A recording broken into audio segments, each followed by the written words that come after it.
शुभ अपराह्न बच्चों। तो मेरे प्यारे विद्यार्थियों, ये आपके नई दिशा पुस्तक के जो पाठ 2 में है, जो विषय सबरी के बैर, उसके भाग 2 का क्लास है। पहले क्लास में हम लोग सबरी के बैर के बारे में जान चुके थे, पढ़ चुके थे। अब इस क्लास में हम लोग जो सबरी के बैर का जो अभ्यास प्रश्न है, उसके साथ साथ आपके मन में और मेरे मन में जो कुछ सवाल चल रहे हैं उसके वार्तालाप करेंगे, यानी कि वर्णन करेंगे। तो चले आज के क्लास की तरफ। विद्यार्थीगण, ये है आपका जो नई दिशा पुस्तक का पाठ 2 है, सबरी का बैर। इसके जो भाग 1 वाला जो क्लास था, उसमें हम इस विषय के बारे में पूरे वर्णन किए थे और मैंने आपको इसके बारे में पूरे समझाई हुई थी। तो आओ थोड़ा उसको दोहराएंगे और उसके बाद हम इसके जो अभ्यास दिए हैं उसको अपने आपस में बातें करेंगे। तो आप तो ये सब पढ़ चुके, ये विषय को पढ़ चुके होंगे। तो बताओ, तो ये विषय में पहले किसके बारे में कहा गया है? भगवान श्री राम और उनके भक्त सबरी के बारे में। सबरी कौन से जाति के थी? भील जाति के। सबरी कहाँ पे रहती थी?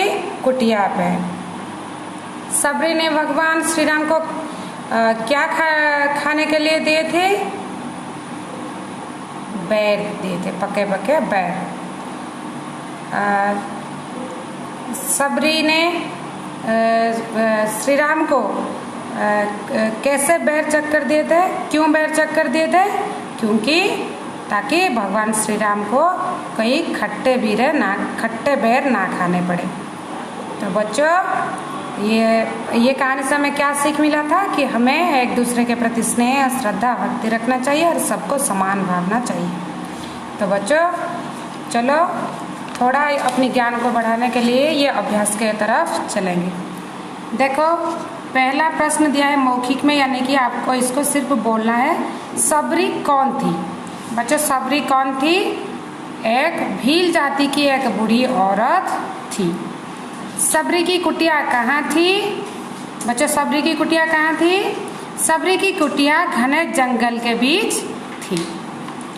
तो आए अभी लिखित अभ्यास के लिखित प्रश्न की तरफ। उससे पहले मैं आपको बता देती हूँ कि ये कॉपी में मैंने इस पूरे विषय की पहले पृष्ठ में मैंने पूरे विषय की जो समरी, यानी कि जो सारांश होता है, उसको लिख दी हूँ। आप इसको पढ़ना।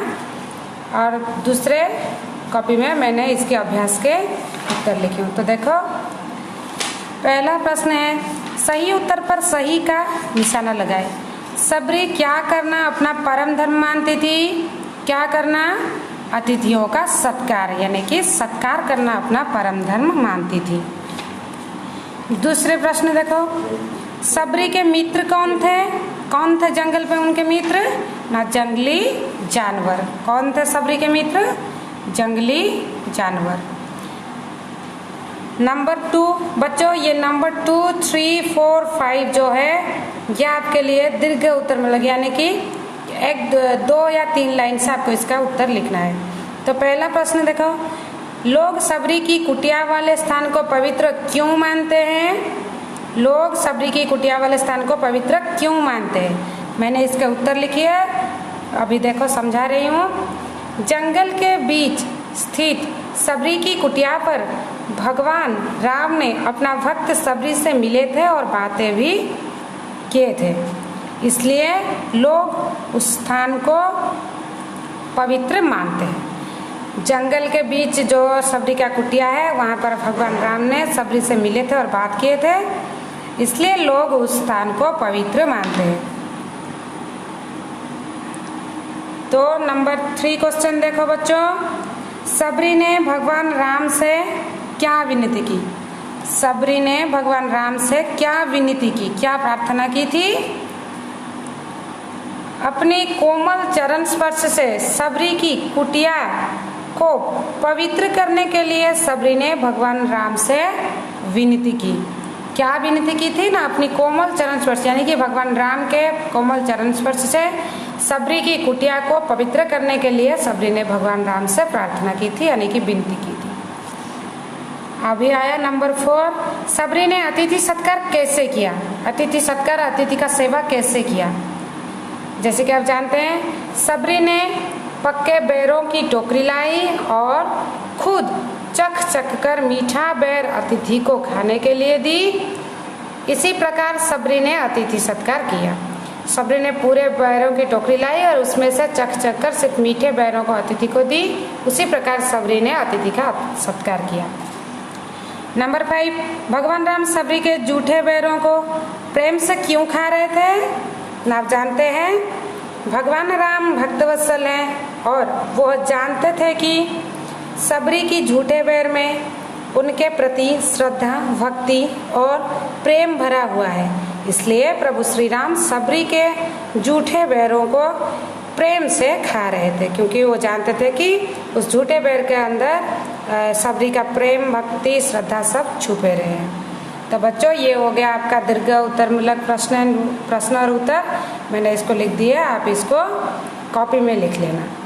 तो चलें अगले नंबर की तरफ। 6 नंबर, सही शब्द चुनकर वाक्य पूरे कीजिए। मतलब यहाँ पे कुछ शब्द दिया है, इसमें से चुनकर इसको पूरा करना है। सबरी भगवान राम की डेस थी, क्या थी। समान, न प्रतीक्षा, न पके पके, न भक्त। सबरी भगवान राम की भक्त थी। वह अपनी कुटिया में भगवान राम के आने की डेस करने लगी। क्या करने लगी। आने की प्रतीक्षा करने लगी। गो, वह डेस बेर तोड़ लाई। कैसे बेर तोड़ लाई थी। वह पक्के पके बेर तोड़ लाई। हमें सभी को समझना चाहिए। हमें सभी को डेस समझना चाहिए। क्या समझना है ना, समान समझना चाहिए। तो यह हो गया 6 नंबर। उसके बाद आता है व्याकरण बोध, यानी कि यह आपके व्याकरण से दिया गया है। पहले नीचे दिए गए शब्दों को शुद्ध करके लिखना, मतलब इनके जो वर्तनी है वो गलत है, आपको उसको ठीक करके लिखना है। पहले नंबर देखो, ये कॉपी में पहले दिया है आवाज। आवाज, वो बच्चों आवाज नहीं होता है, वो होता है आवाज। दूसरे दिया है प्रतीक्षा। प्रतीक्षा देखो, तो पे छोटी की मात्रा दिया है, ये तो पे बड़ी की मात्रा होगा, प्रतीक्षा। तीसरा प्रभु, भ पे देखो बच्चे, ये बड़ी ऊ का मात्रा दिया है, ये छोटा ऊ का मात्रा होगा, प्रभु।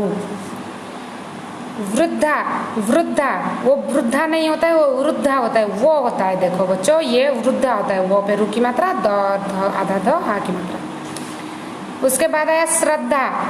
बच्चों, हम जब बोलते हैं कैसे, श्रद्धा, यानी कि द और ध दोनों आते हैं, लेकिन यहाँ पे सिर्फ ध दिया है, तो ये होगा उसका सही वर्तनी। अतिथि, तो पे छोटी की मात्रा, थ पे बड़ी की मात्रा दिया है, लेकिन बच्चों अतिथि में दोनों में छोटी की मात्रा आता है। तो पे छोटी की मात्रा, थ पे छोटी की मात्रा।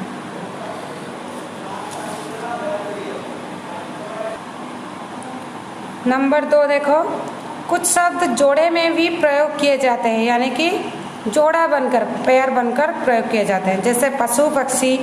लेकिन देखो, ये जोड़े में प्रयोग होने वाले शब्द के बीच एक चिन्ह दिया है, इसको योजक चिन्ह कहते हैं। क्या कहते हैं, योजक चिन्ह।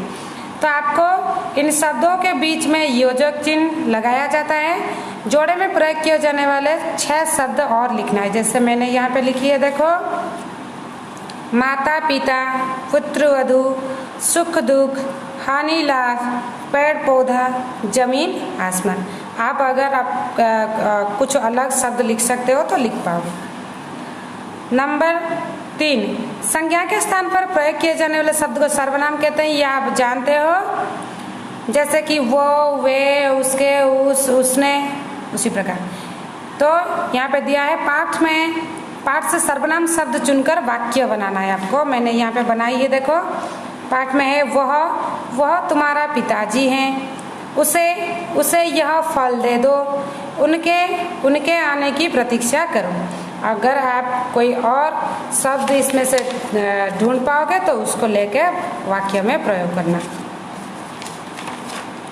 तो बच्चों, नंबर 4 देखो, नीचे दिए गए पुल्लिंग और स्त्रीलिंग शब्द के जोड़े बनाइए। ये तो आप स्टैंडर्ड 1 से पढ़ते आ रहे हो। वृद्ध का वृद्धा दे दिया है, पुजारी का पुजारिन, भील का भीलनी, शिक्षक शिक्षिका, शिक्षक, शिक्षिका। तो बच्चों ये रहा आपका पूरा अभ्यास और इसके साथ मैंने आपको भी कुछ गृह कार्य दिए हैं। देखो इस पाठ के आधार पर भगवान राम के बारे में कुछ वाक्य लिखना है। मैंने कुछ बताई थी और इस पाठ में भी कुछ दिया है उनके बारे में। आपको उनके बारे में 5 वाक्य लिखना है। तो बच्चों इस सब ये जो सब आपके अभ्यास के प्रश्न और उत्तर है आप इसको अपने विद्यालय की कॉपी में लिख लो और अपने परीक्षा यानी कि जो आपकी आने वाले एग्जाम के लिए इसको अभ्यास करते रहना। धन्यवाद।